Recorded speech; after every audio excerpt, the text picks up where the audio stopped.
Dubai princess एक रात के मजे के लिए उड़ाती है 30 करोड़ रुपए और वो जहां पैसा उड़ाती है उसे देख के अंबानी अडानी के भी पसीने छूट जाते हैं। दुबई प्रिंस वर्सेस इंडिया का शाहरुख, किसकी दौलत में है ज्यादा दम, वो आज देखेंगे। दुबई किंग की लाडली शहजादी जो ना तो इस्लाम के नियम कानून को मानती है और ना ही अपने पिता के कानूनों को। हम बात कर रहे हैं दुबई की सबसे खूबसूरत शहजादियों में से एक शेख मोहम्मद की बेटी शेख मायरा के बारे में। मायरा दुबई की पहली ऐसी औरत है जो हिजाब ना पहनकर बड़े बड़े इवेंट्स को अटेंड करती है।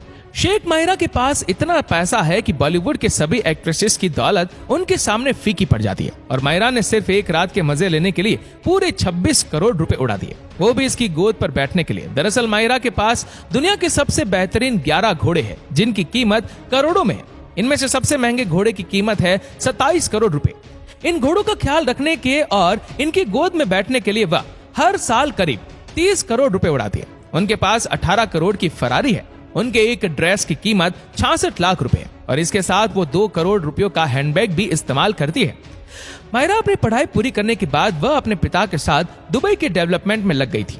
यही कारण है कि आज उनकी एक साल की कमाई करीब 7200 करोड़ रुपए मानी जाती है, जो हमारे भारत के रतन टाटा जी की दौलत से भी कई गुना ज्यादा है। और इसी भारत के सुपरस्टार शाहरुख खान के पास इतना पैसा है जिससे वो केजीएफ स्टार रॉकी भाई को 10 बार खरीदकर 20 बार बेच सकते हैं। और अगर 100 लोग एसआरके का पैसा गिनने बैठे तो इसे गिनने में 1 साल लग जाएगा, क्योंकि वो दुनिया के दूसरे सबसे महंगे एक्टर हैं और उनसे मिलने के लिए उनके फैंस तरस जाते हैं और शाहरुख की एक मूवी करने का 100 करोड़ रुपए चार्ज करते हैं। बात करें शाहरुख की नेटवर्थ की तो ये करीब 12,000 करोड़ रुपए है।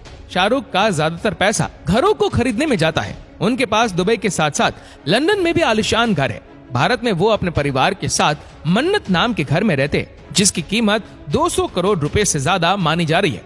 साथ में अलीबाग में उनके पास 259 करोड़ रुपए का घर है, जो देखने में घर नहीं बल्कि कोई आलिशान रिसोर्ट लगता है। साथ ही दुबई में उनके पास 20 करोड़ का सिग्नेचर विला भी है। कार्स के मामले में भी एसआर के पीछे नहीं है। उनके पास limousine, Rolls Royce, BMW, Mercedes और ऑडी जैसी हर ब्रांड की लग्जरी कारें मौजूद है। 2021 में वो आईपीएल की केकेआर टीम को करीब 600 करोड़ रुपए में भी खरीद चुके हैं।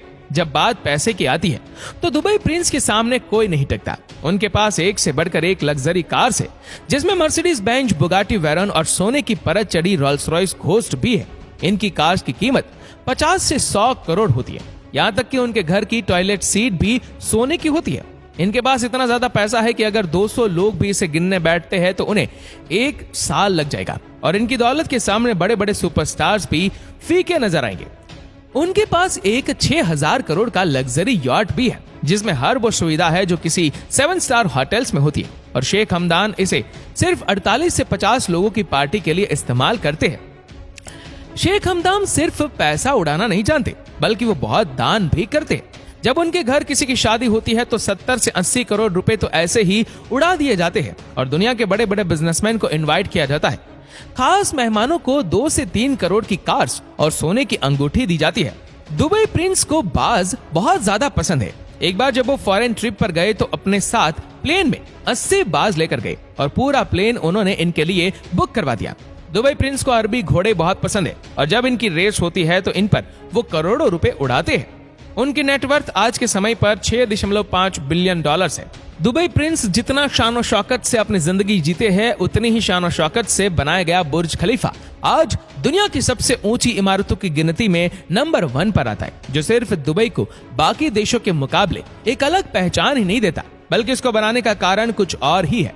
दरअसल 1990 से 2000 के बीच इस समय में दुबई अपने देश के डेवलपमेंट के लिए सिर्फ और सिर्फ पेट्रोकेमिकल्स और फिश एक्सपोर्ट्स के ऊपर ही निर्भर था, जिसकी वजह से वो अमेरिका, चाइना और रशिया जैसे देशों के मुकाबले बहुत ही पीछे था।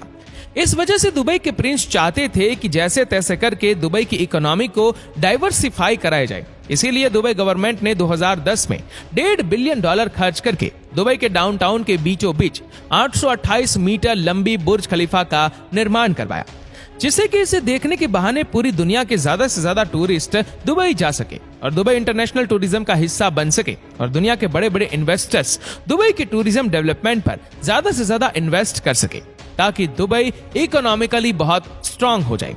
इसी दौरान 2010 से लेकर आज की तारीख में अगर देखा जाए तो दुबई अपना मकसद पूरा करने में पूरी तरह कामयाब रहा। आज बुर्ज खलीफा का नाम दुनिया के हर कोने में गूंजता है। हर साल करीब 70 मिलियन लोग सिर्फ इसे देखने के लिए दुबई विजिट करते हैं और ये इतना पॉपुलर हो चुका है कि दुनिया के बड़े बड़े कंपनी के हेडक्वार्टर्स भी बुर्ज खलीफा के पास बनाए जा रहे हैं। बुर्ज खलीफा की वजह से दुबई में होटल बिजनेस इतना ज्यादा फैल गया है कि आज पूरी दुनिया के होटल एंड टूरिज्म में इंडेक्स में दुबई टूरिज्म नंबर 1 पर आता है। और इसी दुबई में एक ऐसा कुआं है जिसके बारे में आप सुनकर हैरान हो जाएंगे। आमतौर पर जब हम किसी कुएं से पानी निकालते हैं तो उसका पानी धीरे धीरे खत्म होता है, पर सऊदी अरब के मक्का शहर के कुएं से जब जमजम का पानी निकलता है तो इसमें कुछ ऐसा चमत्कार होता है कि ये कभी खत्म नहीं होता, चाहे फिर इससे कितना ही पानी क्यों निकाल लिया जाए। ये पानी इस्लाम धर्म के लोगों के लिए किसी अमृत से कम नहीं। हर दिन इस कुएं से हजारों लीटर पानी निकाला जाता है, लेकिन न तो ये कुआं आज तक सूखा है और ना ही इसमें कभी पानी की कमी पड़ी है।